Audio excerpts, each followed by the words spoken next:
Clay here with State Line Builders in Elizabeth City, North Carolina. I'm standing here in front of our popular cabin model, and I wanted to answer some questions that I often get from customers regarding, can I live in it? Can I turn it into a tiny house?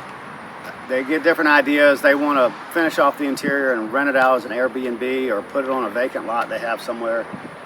Those are questions you have to really take up with your local building inspector, but I'm going to address a few of those the best I can. Terminology is key. And when you go to apply for the building permit, don't regard it as a house or a dwelling. It is an accessory building.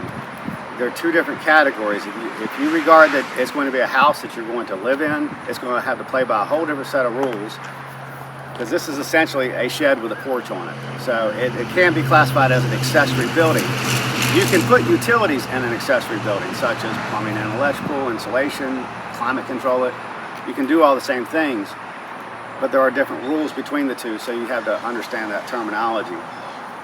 Zoning is a big issue. That's a conversation with your local zoning department. You may or may not be allowed to put it where you want to put it. And then there's the North Carolina laws regarding ADU compliance. ADU is accessory dwelling units, and that's a whole different set of rules as well. And this may qualify as an ADU. There are certain rules regarding taking the structure of what is essentially a shed and converting it into a dwelling, but it can be done, and it has been done. I've worked with customers that took one of these and actually had it qualify as a primary dwelling on its own separate lot. So it can be done. There's a lot of customers that say heck with the rules. They want to put on their lot and do what they want. We're a manufacturer. We're not a general contractor. We're going to bring it to you, set it where you tell us to set it. I do strongly advise you to check with your building code enforcement and make sure that you are within the rules, because I'd hate for you to get in trouble. But a lot of people, they just put it on their property and do what they want to with it. I don't advise it. The other question is, do I need a foundation? If you are going to put plumbing and electrical inside of this, you absolutely need a foundation. It is required by code if you're going to put plumbing in there. So it's also required by code just because of the square footage. In North Carolina, if you're over 400 square foot, you've got to have a foundation. So yes, it's required by code, and yes, you need it for the structural integrity of the building. So I strongly advise that. And we're going to take a look on the inside. I'll show you some of the features. Okay, standing here on the porch of this cabin.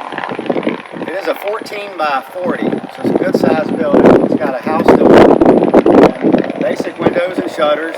Front porch gives it a nice touch. We're going to walk the front door, residential style. Go on the inside and show you what the square footage looks like. You can do a lot with this space. It's a blank canvas. You can do what you want to with it. You just have to use your imagination. It's framed up just like a house with the frame of 16 on center, double top plate, 2x6 trusses, rafter ties. It's engineered to our code here in Northeast North Carolina.